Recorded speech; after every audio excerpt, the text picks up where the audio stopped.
Hello again, welcome to another video, and this is another update for my PC. And as you can see, finally I have the two GTX 275s in SLI.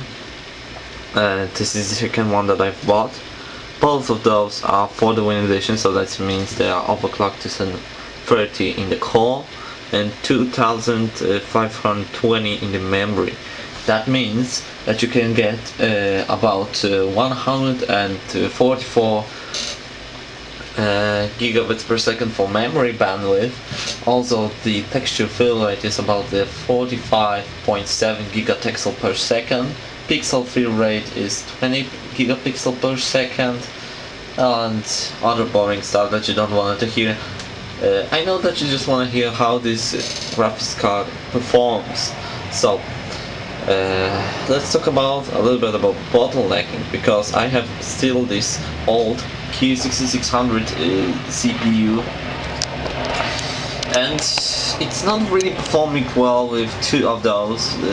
If you have one of the GTX 275s, you will be probably good with the Q6600, but if you want to get two of those, especially when they are overclocked, you have to have really high-end CPU. The best recommended CPU is the Core i7, of course, but as you can know, the Core i7s are pretty expensive for right now, and the better way, if you have still the socket 775 motherboard like this EVGA 780i, and you want to have a really good performance, really close to the Core i7 but not as good as the Core i7, you can bought Q9550 or for AMD something like the Phenom 2 quad-core CPUs that will really increase your performance.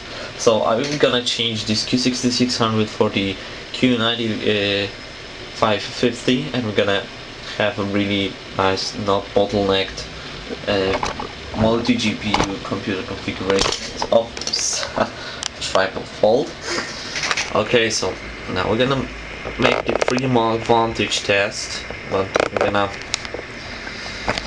set the performance mode to see how much we can crank up the performance score. So we're gonna run thermal advantage.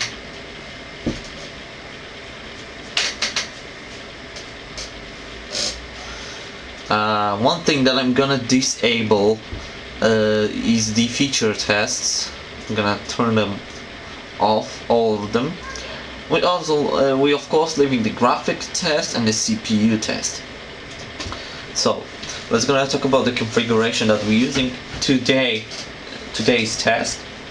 Q6600 overclocked to 3.2 gigahertz, 6 GB of jail and Patriot DDR2 memory with timings 44412, 800 megahertz, the clocks of the standard clocks, because the jail memory is not really good for overclocking. That I've lowered the clocks and make lower timings. I think that this setup is a bit faster. We have the EVGA 780i three-way SLI motherboard, and of course the two GTX 75, and we have just a RAID 0 setup for hard drives, which are Western Digital AAKS 250 gig hard drive, each on total of 500 megabytes per 500 gigabytes. To power all of this hardware, I'm using the Modicom Volcano Extreme 1000 watt power supply. It's still loading. So we are waiting.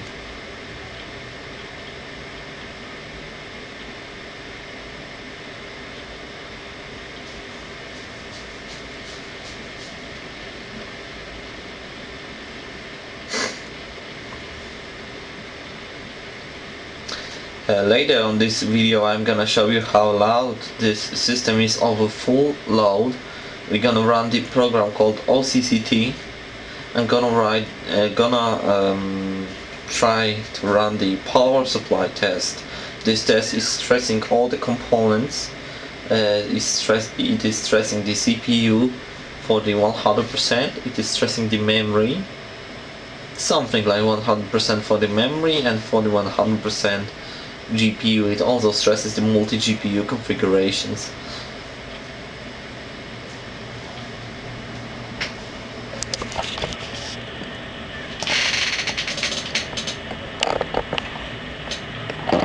Maybe here will be better seen from frames per second.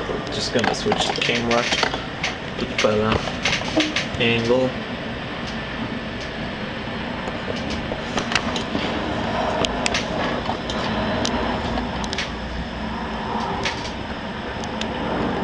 There you go. You can see frames per second very clearly.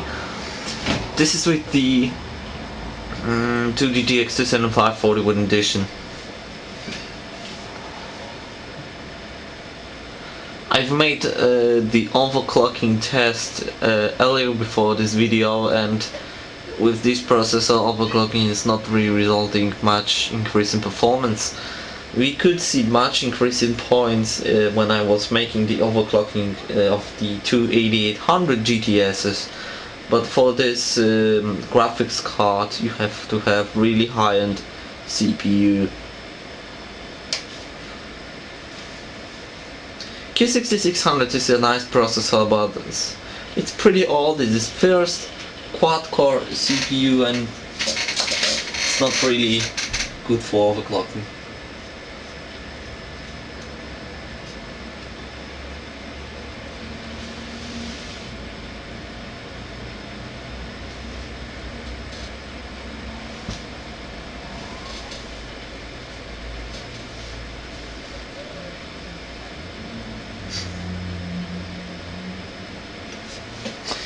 I just want to talk a little bit when the benchmark makes about the how important is airflow in your case when you have a really high-end setup.